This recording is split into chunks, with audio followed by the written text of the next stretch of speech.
What's up everyone, Gids here for another video on Crystal of Atlan, and today we are going to talk about things that have been asked so many times in my chat. So there's two most asked questions from chat, and first of them is why alts, why level up alts, what's the benefits of making alts, and the second one is which class to choose, which I already addressed before, but let's try to make it simpler this time around. Okay, so stick around if you want to know the answer. If not, leave a like and get out XD. But anyways, no, just kidding. Appreciate you guys. So anyways, let's go. Okay, first up, let's talk about alts, right? So if you click on your profile right here, you will see this tab right here, Adventure Team. This usually pops up when you're around level 20, I think, or something, right? So if you look at here, we have an Adventure Team level. So right now I'm level 3. I'll talk about how you level that up later. And then you see here, I have 5 characters created, 1 Awakening class, which is my main, and then 0 level 60 character. Of course, we're not yet level 60. Anyways, I have created 5 characters, right? So this is where it will show all the characters or classes or characters, that you've created in your account. Okay? So one big reason why you want to be creating alts, this is going to be very, very minor in the beginning. Right? Early game, this is really very, very minor, which is basically giving you extra stats. Creating alts and leveling them is going to give you stats. Okay? If you look at this one, right? The requirement to getting this to level 3 is to get my adventure team to level 3, and it's giving me currently plus 30 intelligence, strength, physique, agility, and sprint. Strength and intelligence is your attack, physique is your HP, agility, and spirit are basically crit rates. So this has a max level of 10. So basically this can go up to 100 for each of them. So when it gets to 100, that's not ignorable, right? That's a significant amount of increase. This is for the whole account, by the way. So all the characters that you've created will be benefiting from this thing. Okay? So stats. Again, next one, we have this thing. Own a character at level 60. So straight up, physical attack and magic attack plus 3. So I don't know if there's a max number to this one. Maybe we can make as many as we can. So yeah, I have no level 60 characters yet, so no stats there. Next, we have Jack of all trades. This has a limit of 6. So up to 6 Awaken characters. Awaken is basically level 45 for your characters, right? So this is going to give you defensive stats. Lastly, this one is just consuming 1000 account energy. Account energy is something that you unlock at level 60. Okay, now let's talk about how to level up this thing right here, Adventure Team. It's basically this one. So whenever a character that you have is gaining XP, it's also putting that XP into this thing right here, Adventure Team XP. So basically, you're just making your Adventure Team level by leveling all your characters. It's the same thing with this thing, right? You need your characters to get to level 45 to be able to unlock the stats from this.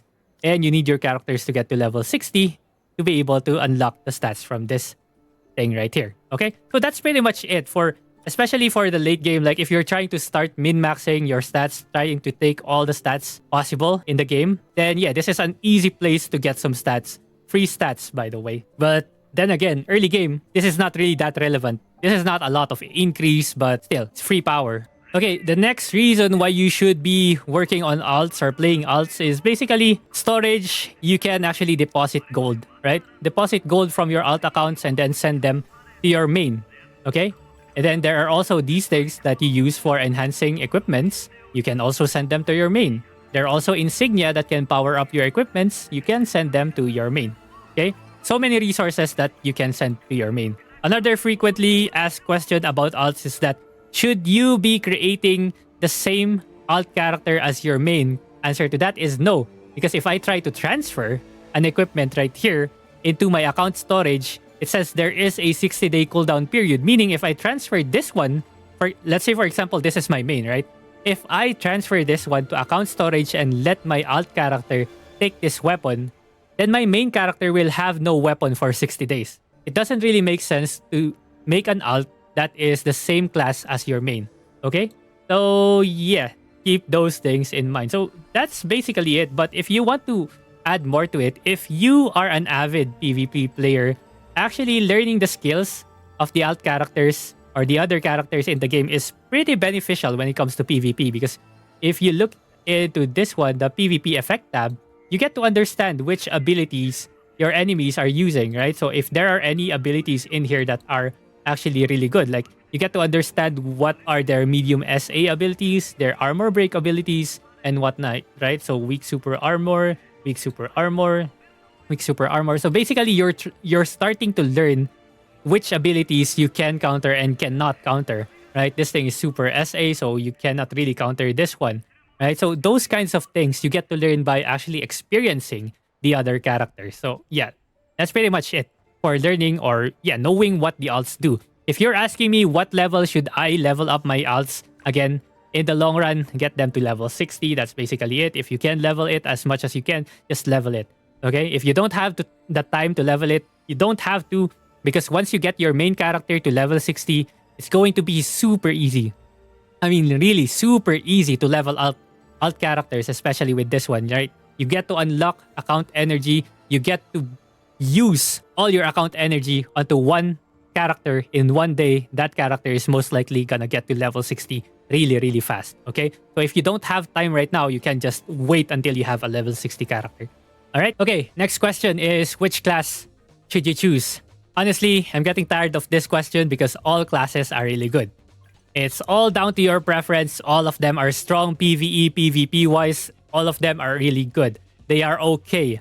Like, if you're asking me what the top 3 are for PvP right now, we have Berserker, Sightguard, and Gunner. Top ranking players right now in Asia or in my server or even cross server are 2 Gunners and a Bounty Hunter. That's the top 3. So, yeah.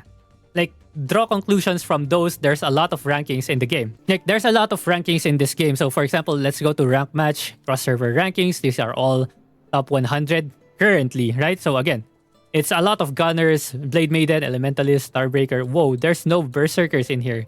Damn, you Berserkers kind of suck right now. Only one at level 25, or at rank 25. Hello? You guys are crazy. What happened to you guys? You guys are supposed to be a top class, but anyways, yeah, these are the classes right now. Solo rank, right? Solo rank. So this is just going to be at my current rank. This is at gold for classes, right? Per class. So this is per class. These are the highest MMR players, okay? So yeah, so basically, again, all classes are good on their own. They can solo everything if you're asking PvE. Like, if you're looking for the best class for PvE, the best class in PvE is the character that you know the most. Okay? The character that you have built. Character that you gave equipment to. That's going to be the best character in PvE.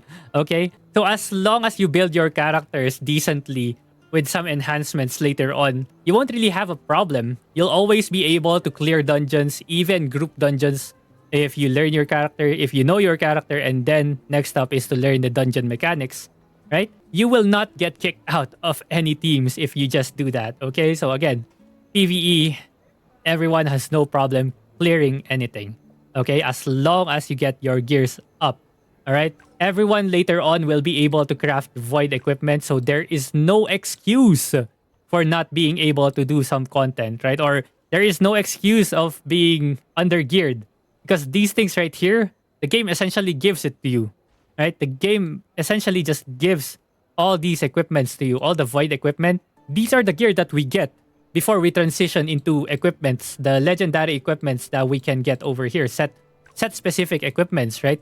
These are the things that we will be using. So it's pretty easy to get them. You just craft them over here, right? So yeah, there are no excuses that you are not strong. So yeah, it's impossible to be actually weak in this game because craftable level 55 equipments are craftable. Everyone will be able to get them. The next thing that you just have to do is to enhance your equipment, right? From that point, everyone's good. Everyone's gonna be good. All right? So yeah, if you have more questions, let me know in the comments below. I will try to read them. Like I have so many backlog comments right now because getting super busy with this game, man. But anyways, thank you very much for watching. Leave a like. If you have any more questions, again, leave them down in the comments. And I'll see you guys again next time. Jeez.